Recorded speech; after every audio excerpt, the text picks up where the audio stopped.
देखें कि पहले क्वार्टर के दौरान हुकूमत पाकिस्तान ने, फेडरल गवर्नमेंट की मैं बात कर रहा हूँ अभी, 950 अरब रुपए रखे हैं डेवलपमेंट का बजट। आपको पता है स्पेंड कितना हुआ है? सिर्फ 42 बिलियन रुपीस। दो इंपॉर्टेंट तरीन चीज़ें हैं जो पाकिस्तान और आईएमएफ आपस में 2 तारीख से शुरू होने वाली जो टॉक्स हैं उनमें उनके मेन्यू के ऊपर और एजेंडा के ऊपर सबसे सारे फहरिस्त होंगी। और ये जो प्राइमरी सरप्लस है, ये बेसिकली क्या है? प्राइमरी सरप्लस ये है कि जो आपका डेफिसिट है, यानी टोटल आमदन और टोटल खर्चे के दरमियान जो फर्क है, उसमें से अगर इंटरेस्ट पेमेंट को निकाल दिया जाए तो उसमें जो बाकी डेफिसिट बचेगा उसको प्राइमरी डेफिसिट कहते हैं। पाकिस्तान के जो एक्सपेंडिचर्स हैं, ये जो अखराजात हैं, उसके 3 से 4 मेजर हेड्स हैं। सबसे बड़ा उसमें कर्जों पर सूद की अदायगी है, इसको डेट सर्विसिंग कहते हैं। उसके बाद हमारा डिफेंस है, उसके बाद डेवलपमेंट है, उसके बाद रनिंग ऑफ द गवर्नमेंट है और सब्सिडीज है। तो अगर हम डेट सर्विसिंग को निकाल कर प्राइमरी सरप्लस हमने जनरेट करना है तो हुकूमत के पास ऑप्शंस क्या हैं अपने अखराजात को कम करने? कॉलमा टीवी के नए वीलॉग के साथ आपकी खिदमत में हाजिर है। 2 इश्यूज पे मैंने आपके साथ बड़ी इंपॉर्टेंट ये वीलॉग करना है। देखें, कल मिनिस्ट्री ऑफ फाइनेंस का फिस्कल ऑपरेशन का डेटा जो है वो हमारे सामने आया है। ये बहुत इम्पॉर्टेंट है क्योंकि आईएमएफ की टीम पाकिस्तान में लैंड करने वाली है नेक्स्ट वीक के दौरान। 2 नवंबर से वो पाकिस्तानी हुकाम के साथ बातचीत शुरू कर देंगी। मैं अपने देखने वालों से गुजारिश करूंगा कि आपने ये वीलॉग देखते रहना है, चूँकि इसमें तमाम इम्पॉर्टेंट डेवलपमेंट्स जो आइंदा होने वाली हैं उनके बारे में मैं आपको आगाह करता रहूँगा।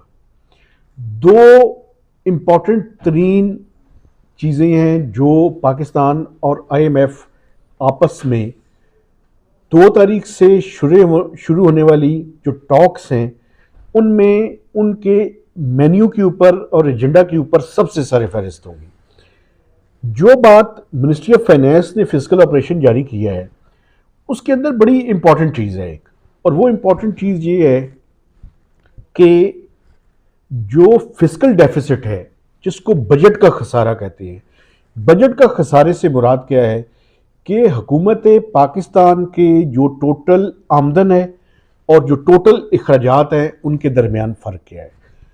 वैसे तो मैं आपको बताऊं कि एक इस पे पूरा वीलॉग बनता है और मैं किसी टाइम ये पूरे का पूरा आपको एक्सप्लेन करूंगा और बताऊंगा कि ये बहुत बड़ा चैलेंज क्यों बनता जा रहा है।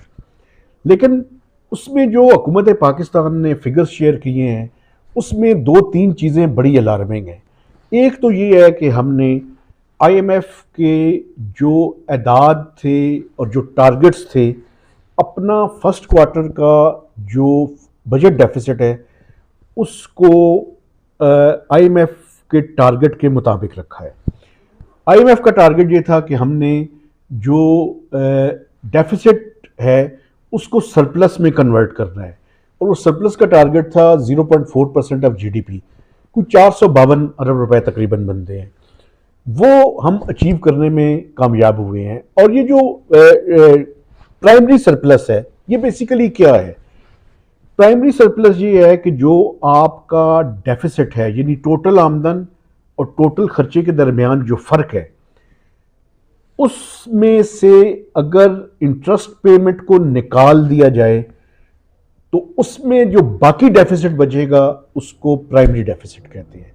वो चाहते ये थे कि जो डेट सर्विसिंग है, जो कर्जों पे सूद की अदायगी है, उसको कैलकुलेट किए बगैर हम अपना जो डेफिसिट है उसको कैलकुलेट करें। अच्छा, मैं आपको बताऊं, थोड़ी सी टेक्निकल चीज़ है लेकिन ये समझनी बड़ी ज़रूरी है। पाकिस्तान के जो एक्सपेंडिचर्स हैं, ये जो अखराजात हैं, उसके 3 से 4 मेजर हेड्स हैं। सबसे बड़ा उसमें कर्जों पर सूद की अदायगी है, इसको डेट सर्विसिंग कहते हैं। उसके बाद हमारा डिफेंस है, उसके बाद डेवलपमेंट है, उसके बाद रनिंग ऑफ द गवर्नमेंट है और सब्सिडीज है। तो अगर हम डेट सर्विसिंग को निकाल कर प्राइमरी सरप्लस हमने जनरेट करना है तो हुकूमत के पास ऑप्शंस क्या हैं अपने अखराजात को कम करने की? या तो अपने डिफेंस को कम करे या डेवलपमेंट को कम करे। और अभी पता है क्या हुआ है जो मैं आपके सामने ये रखना चाहता था। आप ये देखें कि पहले क्वार्टर के दौरान हुकूमत पाकिस्तान ने, फेडरल गवर्नमेंट की मैं बात कर रहा हूं अभी, 950 अरब रुपए रखे हैं डेवलपमेंट का बजट। आपको पता है स्पेंड कितना हुआ है? सिर्फ 42 बिलियन रुपीस। कंट्रैक्शन की तरफ पाकिस्तान बढ़ रहा है। हम अपनी ग्रोथ, जब डेवलपमेंट के अखराजात नहीं होंगे, तरक्याती स्कीमों पे पैसे खर्च नहीं होंगे, तो इकॉनमी मजीद स्लो डाउन का शिकार होगी। ये मैंने जो लास्ट व्लॉग किया था उसमें देखे तो मैंने कहा था कि ये स्लो डाउन का शिकार हम होते जा रहे हैं। अब ये जो आईएमएफ है, इसकी टॉक्स जो शुरू होने वाली हैं, उसमें एक तो ये फिस्कल का नंबर आ गया। अब जो आईएमएफ के साथ बातचीत होगी उसमें तीन चीजें बड़ी इंपॉर्टेंट है। एक तो ये है, आप इससे अंदाजा करें कि हम आईएमएफ के अलाइन किस तरह के काम कर रहे हैं। आपको यकीन नहीं आएगा, जो सब्सिडीज हैं वो सिर्फ 2.5 अरब रुपए की हमने जारी की हैं। और उन सब्सिडीज का टारगेट क्या रखा हुआ है साल का?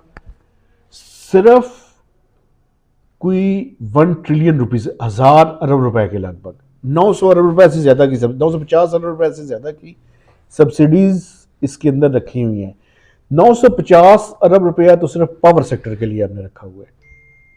आप अंदाजा लगा लें कि हम किस तरह से कॉन्ट्रैक्शन की तरफ बढ़ रहे हैं। जो आईएमएफ के साथ इंपॉर्टेंट तरीन चीजें होने वाली हैं उनमें यह है कि फिस्कल डेफिसिट में हमारा रेवेन्यू का टारगेट जो कि हमने 9.4 ट्रिलियन रखा हुआ है वो एक मेजर चैलेंज होगा। एक्सपेंडिचर्स जो हमारे अखराजात हैं वो ओवररन की तरफ इंडिकेट कर रहे हैं।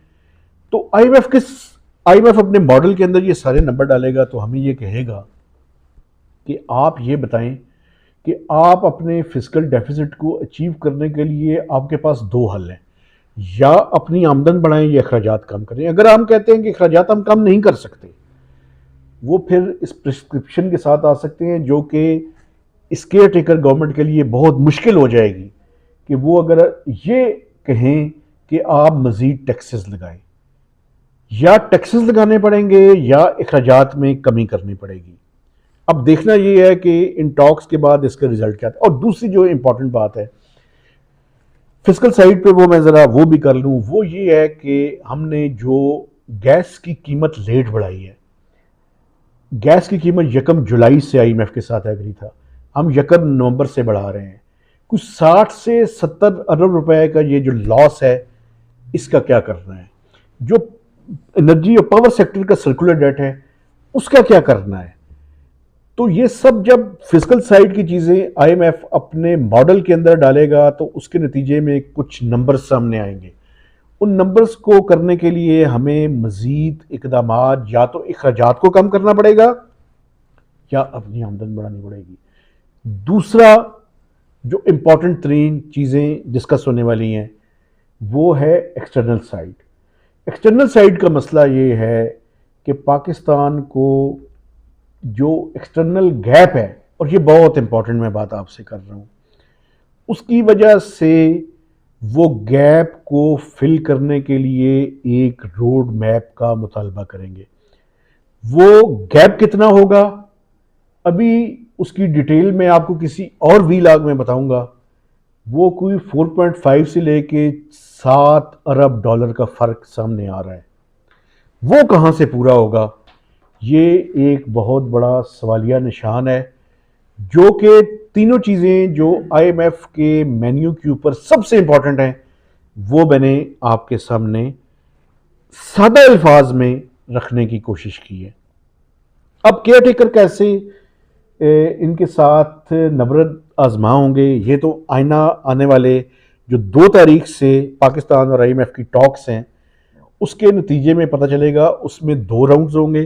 पहले राउंड में वो डेटा एक्सचेंज करेंगे। डेटा एक्सचेंज करने के बाद जब सारे का सारा डेटा आईएमएफ के साथ हुकूमत पाकिस्तान की मुख्तलिफ मिनिस्ट्रीज रिकनसाइल कर लेंगी, तो आईएमएफ अपने मॉडल के अंदर उसको डालेगा। मॉडल के अंदर डालकर वो एक पूरी प्रिस्क्रिप्शन लोगों के सामने, पाकिस्तानी हुकाम के सामने रखेगा और वो कहेगा कि ये मेजर्स जब बताएंगे आपने इनको कैसे ये जो गैप्स हैं इनको फिल करना है। आखिरी बात, वो एक तो एक्सटर्नल साइड के गैप को फिल करने का प्लान मांगेंगे, जो कि हम अपने मल्टीलैटरल या बायलैटरल जो दोस्त हैं हमारे, उनके ज़रिए हमें पूरा करना पड़ेगा। 4 से 5 बिलियन डॉलर्स मज़ीद हमें लाने पड़ेंगे, इनफ्लोज बेहतर करने पड़ेंगे फिजिकल साइड पे, या अखराजात को कम करना पड़ेगा या मज़ीद टैक्सेस लगाने पड़ेंगे। अब हुकूमत और केयर टेकर हुकूमत कौन से रास्ता का इंतखाब करती है, ये देखना बाकी है। एक चीज़ और मैं उसमें इजाफा कर दूं, रिटेलर्स के ऊपर फिक्स टैक्स आ सकता है। ये बात आप अगले चंद दिनों में, चंद हफ्तों में सीरियसली इस पे बात होगी। और मैं आपको एक बात बता दूं, इसके लिए किसी लॉ की ज़रूरत नहीं है। एफबीआर ने इनेबलिंग प्रोविजन पार्लियामेंट से अप्रूव करा ली थी। अब उस इनेबलिंग प्रोविजन को सामने रखते हुए एक फिक्स टैक्स की बात हो सकती है, जो कि 35 लाख रिटेलर्स के ऊपर फिक्स टैक्स आ सकता है। ये वो सारी डेवलपमेंट्स हैं जिनको देखने के लिए आपसे गुजारिश है कि हमारे चैनल को अगर आपने सब्सक्राइब नहीं किया हुआ तो सब्सक्राइब भी करें और तसलसल के साथ आईएमएफ के ऊपर होने वाली डेवलपमेंट्स सुनते रहें। इजाज़त दीजिए, खुदा हाफिज़।